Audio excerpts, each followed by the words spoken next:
Welcome to the first little podcast, this little mini shorts episode of the USL show. We're going to call it the Short Show. Um, I am going to be your host for the evening, Kaylor Hodges. You can see that here. I hope you're doing well. Right now, we are just getting off the back of the USL show. And well, not the USL show, but the opening weekend for the USL Championship. And let me tell you, there was a lot that happened this weekend. I was having to catch up on it late at night. I was up in North Carolina for a French horn workshop because me talking about soccer and doing podcasts couldn't get any nerdier. So I was having to watch a bunch of stuff later, which, hey, USL After Dark came in handy. Thank you, Western Conference. I just want to go ahead and let's talk about some main storylines that I found. And if there's some stuff that you want to talk about, and just go ahead, drop them in the comments. I want to talk. This is going to be a much more intimate environment. That's kind of what we're going for. We want this to be a really fun time where we can all just talk about the biggest stuff that's going on in your world. I want to hear about the biggest things going on in Tampa, going on in Birmingham, going on in El Paso and in New Mexico, so on and so forth. Just in general, lots of cards. I think there were 4 red cards handed out over the weekend, and there were 8 yellow cards, I think, handed out in the Birmingham Legion versus Rowdy's match. I think I remember reading that. I had to watch the match later. I think that's what was said, was that there were 8 cards handed out. I mean, it was just everybody was apparently going studs up this weekend. Is that just because of match fitness or just getting back into the swing of things? Probably. But it's been a long time since I can remember 4 red cards in one weekend. That was ridiculous. The biggest one that really, I think, was a big factor was the 901 versus Pittsburgh Riverhounds, where Memphis ended up losing 3-0 after going down a man 34 minutes into the match. Granted, I didn't think Memphis was going to win that match anyway. And I think Memphis is a really good team this year. I think the big thing was Pittsburgh is really good.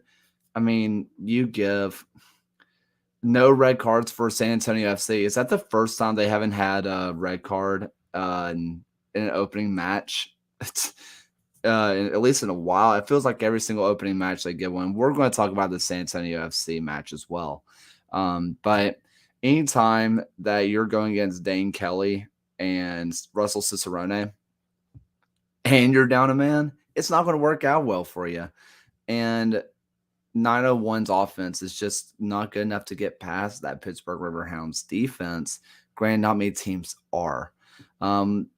But I want to bring up San Antonio FC, who I think the big takeaway for a lot of people was basically Detroit City's for real, which I don't feel is dumb picking a draw. We're going to talk about this tomorrow on the USL show proper, but I picked the draw for this match. There's just something about Detroit City I just believed in.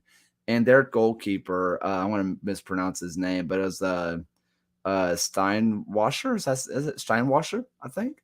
I had to watch the match with my volume off, so I'm not sure on the pronunciation. But he was for real. And obviously the penalty save he had was just fantastic. It's hard to not call him man of the match, even though they end up losing. But he had like 5 or 6 saves, and they were real ones. And I think we also saw that San Antonio was real.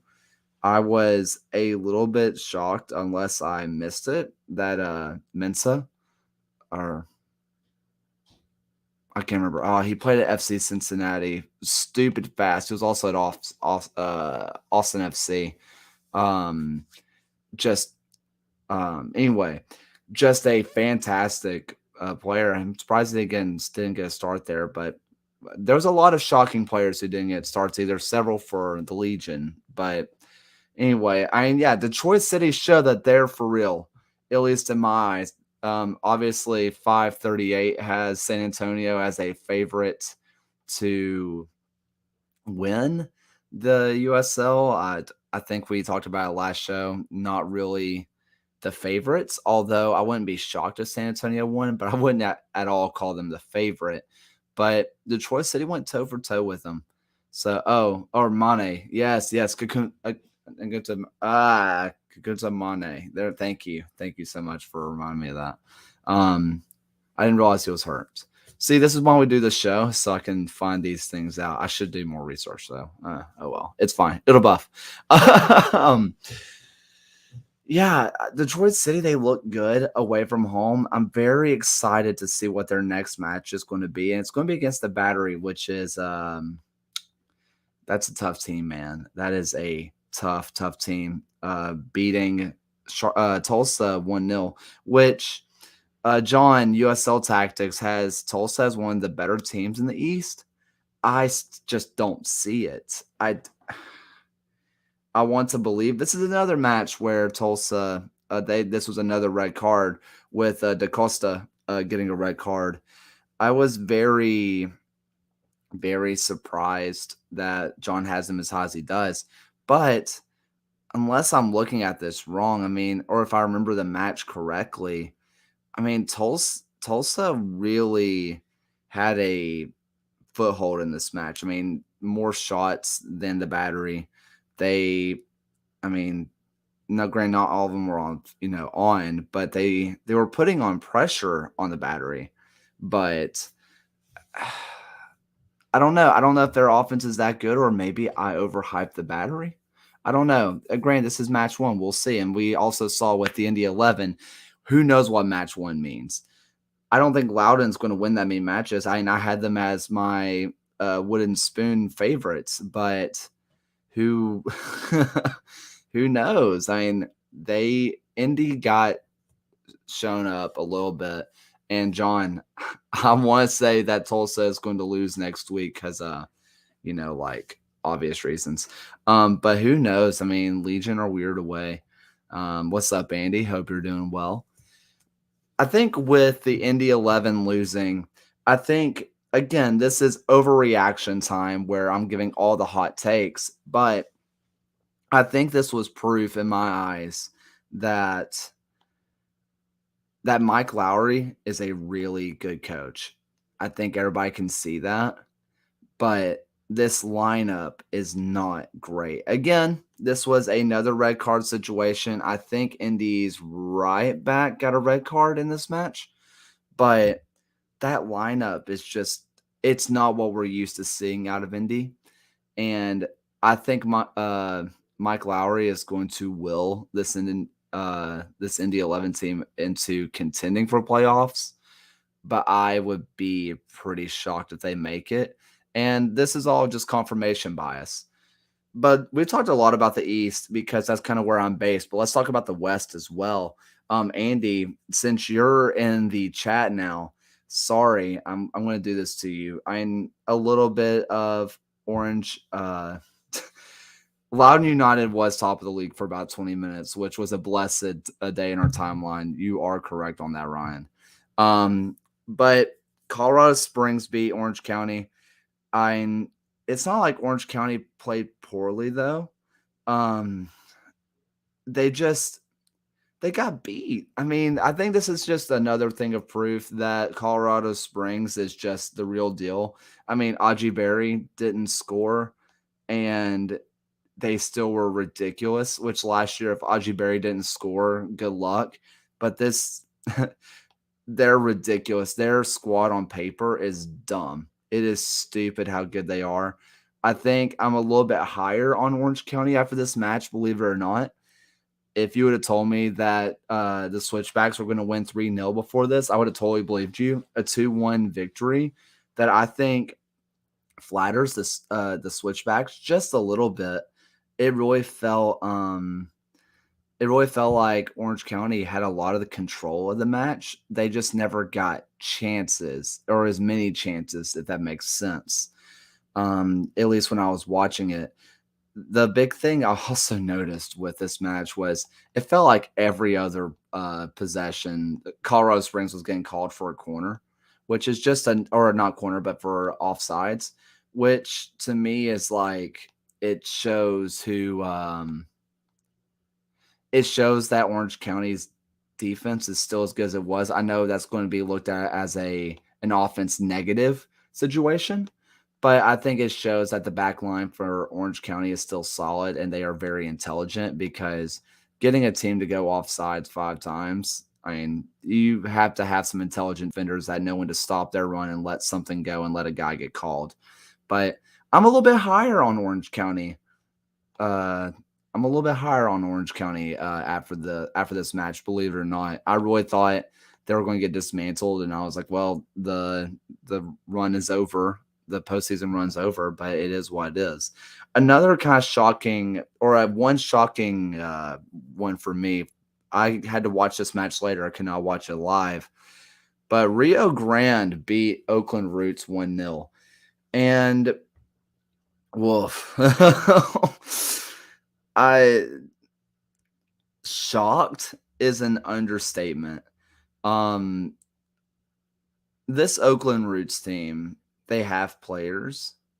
I thought they were better than this, and this is another situation I should have listened to other people because other people were telling me this Oakland Roots team, they haven't gotten much better from last year. They're about the same team, and other teams have gotten better. But there were a lot of people whenever I did the USL show forums, people had Rio Grande as possible wooden spoon winners. I'm not sure if this was a one-off thing, but I mean, Rio Grande was it was not fair. It felt like they were taking a shot every other minute. The fact that it was 1-0, they couldn't get any shots on target. That wasn't great. But they finally got one on target and then went in. And I don't know. It was just a very weird match to watch after I really thought Rio Grande was going to be the bottom feeders of the West behind Monterey Bay, which, speaking of, welcome to the league, kid. Wow. First 40 minutes. The big takeaway for me here is that Monterey Bay is not good or not great, and Phoenix is. Big shout out to Hurst. Yeah, Rio Grande just signed all the players over the last few weeks, and they signed the one guy from Tormenta who I'm blanking off the top of my head. But I remember watching him in League One because I watched a lot of League One last year, not enough to learn players' names, but just recognize like this team is good and like which key players are who. But the guy they signed was really good in League One, and we are seeing this week, and this is what I was getting to, was Greg Hurst scored against Monterey Bay, which we'll see how big that actually is and see if it's actually like, wow, this team is like this guy is really good, or Monterey Bay is really bad. Yeah, Monterey Bay did get 2 goals, but it was essentially garbage time. You can still call those good goals. I don't know. It's kind of hard to read it because garbage time to me in the USL is not as much of a thing as it would be in something like football or even like baseball or basketball, where you can just put in as many subs as you want and get your kids out there. You can only make those 5 subs in 3 different periods. And, there's only so many players you can take off. So I feel like garbage time is not as much thing in the USL, or at least in soccer. But you're right. I mean, they got their 2 goals. Good for them. Let's hope that that offense continues, because 2 goals is enough to win you most matches, or at least draw most matches. But Greg Hurst, I like that guy, man. He looks good, and he looks like he belongs in the USL, but we'll see if his streak continues. Other notes, San Diego Loyal tried their best to blow it. I mean, that was, my goodness. Preston Judd is quick on the way of possibly being Golden Boot winner. Preston Judd, I know Los Dos is not the best team in the world, but if you're going to watch them for one person only, Preston Judd better be number 1 on your list. He's either going to go to a USL team and be a star somewhere else, or he is going to be in MLS. He is a very good player and very, very young. You're going to be seeing that name for a while. I'm very sure of it. But man, they did their best to blow it. Oh man, what a match that was! Happy for the loyal fans. That stadium looked electric, though. It was very fun to watch. It was a fun watch because it was something. But God, I feel bad for an own goal in like 97th minute, 96th minute, whatever it was. That's harsh. That was very, very harsh. I felt bad for him, but God, the loyal. Oh, what a time. Las Vegas Lights are who we thought they were. They were not as good as New Mexico United. I don't think anybody's at all shocked about that. And obviously the big one for me is Legion. Bias time. I am biased. It's so hard. Yeah, no, seriously. Preston Judd is the only good part about Los Dos. I really like watching Los Dos. Tampa Bay versus Legion. Look, there's a lot of good and a lot of bad to come out of this. The biggest storyline for me coming out of this match is that Robert Castillo, let's see, Loyal had a goal called offsides. That was probably onside or on whatever. Yeah. Yeah, chances are he was onside. But pro refs, we just kind of have to take that with what we will. Yeah, I'm a little bit biased, but the biggest thing is that Robert Castillo, the center back for the Tampa Bay Rowdies, who is on loan from Nashville, he went down in about the 15-minute mark with what we now know the sprained ankle, but he's getting a second opinion, and I hope that it's all it was, and they put him off precautionary. I'm really, really happy that the Legion were able to come away with a point, but the Rowdies were just, they're probably over the moon over the fact that they were able to come away with a point after going down a center back. After they didn't even bring a backup center back to Birmingham, just unfortunate. It is what it is. And what's up, Harry? I hope you're doing well. Actually, Andy seemed mostly okay. I agree with him. I think it's kind of crap that I think it's garbage that Orange County wasn't allowed to have their first match at home after winning the USL Cup. I think that was complete and utter garbage. I thought that was stupid. But what do I know? I don't make the rules. And Scream. I don't know if Donner was even in the 18 for Monterey Bay. I don't know what that was for. Oh wait, yes he was. I'm looking at it now. He got an assist. I don't really remember him getting that many touches. I tried to take notes of all the matches I was watching. He got an assist, but I don't remember him too much. We'll see how he goes.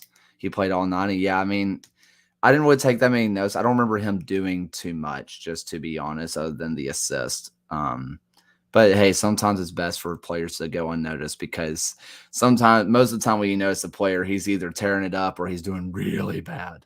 But let's talk about I'm going to talk about the Legion just a little bit more.